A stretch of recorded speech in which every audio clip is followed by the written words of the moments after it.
আচ্ছা আচ্ছা, গগনার দল যদি বুড়িমারে নিয়ে সুন্দরপুরি চলে যায় তাইলে? না না, সুন্দরপুরিতে তো ওদের রাজত্ব, ওখানে তোরাই সবকিছু। দাদা ছিলেন, ওরা সমঝে চলতো, এরা তো দাদা নাই, তাইলে দাদা তো সেজন্যই, সেই ভয় তো দাদা মরণের সময় জামাইরে কয়ে গেছিলেন মোর বুড়িমারে দেখো, বুড়িমারে আপনারা সবাই ভুল বুঝি পান, কত কি কন। বুড়িমা বড় কষ্টে আছে, বেটির মনে বড় কষ্ট জমা হয়ে আছে। এতটুকু বসছি, বুড়িমা তার বাপরে হারিয়েছে, বুড়িমা তার বুকে কষ্ট চাপি রাখে হাসে, এত কথা কয়, কিন্তু বুড়িমার মুখটা যে একেবারে ভেঙে যায় সেটা কেউ দেখতে পায় না। ওই গগনার জন্যই তো দাদা তার প্রাণটা দিছে, ওই গগনার দলের জন্যই তো দাদার প্রাণটা গেছে, তার জন্য তো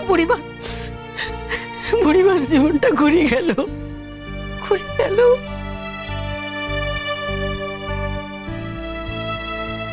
কথাটা একদিন পরে বলছো, আগে বলনি কেন? আমরা নিজেরা একটু সতর্ক হতে পারতাম, মেয়েটাকে একটু সতর্ক করে রাখতে পারতাম। কি করে বলবে বলো তো? মেয়ের শ্বশুর বাড়ি বলে কথা, আর বিয়ের আগে এরকম একটা কেলেঙ্কারি ঘটনা কি শ্বশুর বাড়িতে কেউ বলে? মানে শ্বশুর বাড়ির লোকেরা তো এটা ভালো চোখে নাও দেখতে পারে, বলো। কি আশ্চর্য, এখানে ভালো চোখে দেখা খারাপ চোখে দেখার কি আছে? একটা মেয়েকে কতগুলো অ্যান্টি সোশ্যাল বিরক্ত করছে, এখানে তার কি দোষ? রূপকথা আমার নিজের যদি এভাবে ভাবি তাহলে তো মহা মুশকিল। আর দেখো, আমাদের বাড়ির লোকজনকে তুমি এতদিন ধরে যা দেখেছো, যেভাবে চিনেছো, আমার তো মনে হয় তোমার জানা উচিত যে বাড়িতে এরকম কোনো মানুষ নেই যে ইমনের ব্যাপারটাকে, এই বিষয়টাকে তো খারাপ চোখে দেখবে। না, নেই। হ্যাঁ, মেজ মামু সেজ মামু হয়তো একটু পুরোনো দিনের লোক, বড় মামিও তাই। হয়তো কোনো ব্যাপার তো ওদের মানতে একটু সময় লাগে, হয়তো। একবার যদি জীবনে কোনো ব্যাপার করে মানসিকভাবে গ্রহণ করবো বলে ঠিক করে, ওরা কিন্তু জীবনে অনেক বিষয় অনেকের থেকে অনেক বেশি গ্রহণ করতে পারে। ওয়ান্ডারফুল। তাহলে আমাকে একটা কথা বলো, যে কথাটা এতদিন বলনি কেন? সারাদিন সারাক্ষণ এত কথাও বলতে পারে, অথচ এরকম একটা ইম্পর্টেন্ট কথা বলতে পারে না? That is not a responsibility. ওর তো উচিত ছিল সকলকে কথাটা জানানো। প্লিজ, এটা নিয়ে এত গোপনীয়তা রাখার তো কোনো কথা ছিল না, বলো ছিল কি? রণ তো জানতো, ওর স্বামী যখন জানতো তখন। তাছাড়া এই পরিস্থিতিতেই ওর বিয়েটা হয়েছিল, তো তাই হয়তো আর জনে জনে গিয়ে বলার প্রয়োজন মনে করেনি। এখন এই অবস্থায় আর ইমনের সমালোচনা করার আমার মনে হয় কোনো প্রয়োজন নেই। মেজমামি, ভুল হচ্ছে একটু কোথাও। আমি কিন্তু কোনো সমালোচনা করছি না, আমরা সবাই মিলে একটা পরিস্থিতি নিয়ে আলোচনা করছি। সব সময় সব আলোচনার জন্য ঠিক নয়, সব সময় সব আলোচনা চলে না রূপকথা। অন্তত এখন আমাদের এইসব আলোচনা শোনার মতন মনটা নেই। আসলে কি বলো তো, আমি কথা বললেই না তোমাদের সমস্যা, এছাড়া আর কিচ্ছু না। অথচ আমাকে দেখো, আমি কিন্তু ঘুমোতে যেতে পারিনি। পেরেছি কি? ঠায় জেগে বসে আছি চিন্তায় তোমাদের সঙ্গে। একসঙ্গে থাকলে, সামনে থাকলে কথা তো হবেই এখন যা সিচুয়েশন, কিন্তু না, কথা বলতে পারবে না, কারণ আমি কথা বললেই সেই কথাতে সকলে একদম অ্যালার্জেটিক হয়ে পড়ে। যাকে আমার যা বলার আমি বলেছি, তোমার যা বোঝার তুমি বুঝেছো। এখন আর কথা বাড়াতে চাই না আমি। মন মেজাজ একদম ভালো নেই, অশান্তি, ভালো লাগছে না। মামি প্লিজ ট্রাই টু আন্ডারস্ট্যান্ড। আমি কিন্তু কোনো অশান্তি করছি না। ও আচ্ছা, রনকে একবারটি ফোন করে দেখোই না। দাদা বলছে তো রণ কাজের মধ্যে আছে, হয়তো ওখানে ও ইমনেরই খোঁজ করছে। ও সঙ্গীরা আছে, ওর কলিগরা আছে, স্টাফেরা আছে। এই সময় একটা বাড়ি থেকে ফোন গেলে কি কারো ভালো লাগবে? আর যদি ওর কাছে কোনো খবর থাকতো তো সবার আগে বাড়িতে ফোন করে জানাতো। আচ্ছা, রণ যদি ওর খোঁজ নাই পায়, আজ রাতের মধ্যেই যদি কিছু ঘটে যায়? কি ঘটে যাওয়ার কথা বলছো মেয়ে ঠাকুরপো? ও মেয়ে ঠাকুরপো বলো না, কি ভাবছো? মেয়েটাকে যদি ওরা মেরে ফেলে নাকি?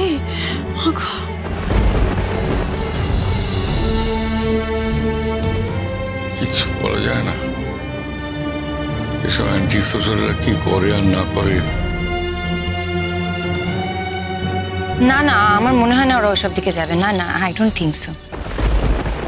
আর তাছাড়া ভেবে দেখো, মানে শেষ করে দিলে তো হয়ে গেল। ওদের তো সেটা উদ্দেশ্য নয়।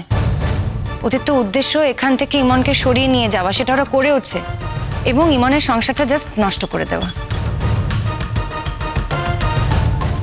মানে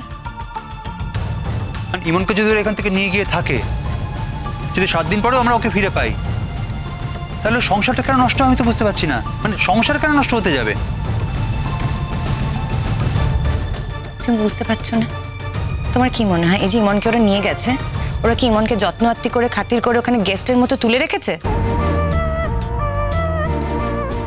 ও গড, রূপকথা তুমি কি বলছো? আমি তো কিছু বুঝতেই পারছি না। ইমনের যে ক্ষতি করুক না কেন ওরা, শারীরিক মানসিক যাই করুক, কি যায় আসে তাতে? ওর কষ্ট ভুলিয়ে দেওয়ার জন্য আমরা সবাই আছি। ওকে ওর ট্রমা থেকে বের করে আনার জন্য সবাই আছি আমরা। শুধু রণ একা নয়, গোটা পরিবার আছে ওর সঙ্গে। আর রূপকথা, তুমি কি বললে? আজ যদি ইমনের সঙ্গে কোনো অসভ্যতা করে থাকে ওরা, যদি করেও থাকে, সো হোয়াট? আমরা ওকে এ বাড়িতে গ্রহণ করবো না? আর এটা তুমি ভাবলে কি করে? আচ্ছা, আমাদের গ্রহণ করাটা বা না করাটা কিন্তু ইস্যু নয়।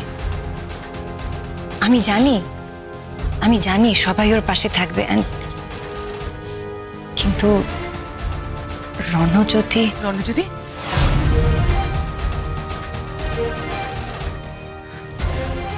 আমার ছেলের এমন দুর্মতি হবে না যে বাড়ির বউ যদি কোনো খারাপ লোকের খপ্পরে পড়ে বা তার যদি কোনো ক্ষতি হয়ে যায়, তাহলে আমার ছেলে তাকে ঘরে ফিরিয়ে নেবে না। আমি নিজেও তা মনে করি না।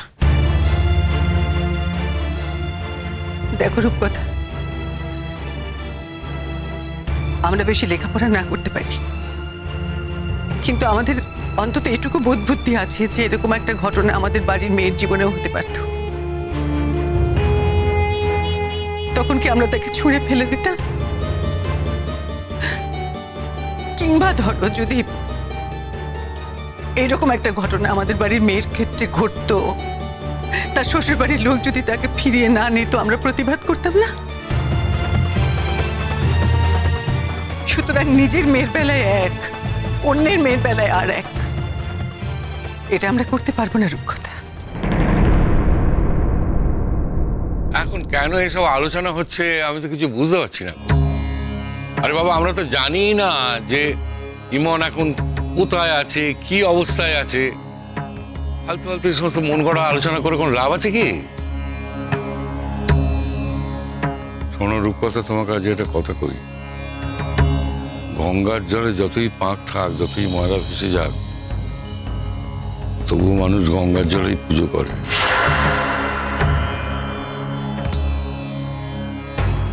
ইমন হচ্ছে আমার কাছে সেই গঙ্গার জল। শুধু আমার কাছে কেন, আমার তো মনে হয় এবারে সকলের কাছেই তাই।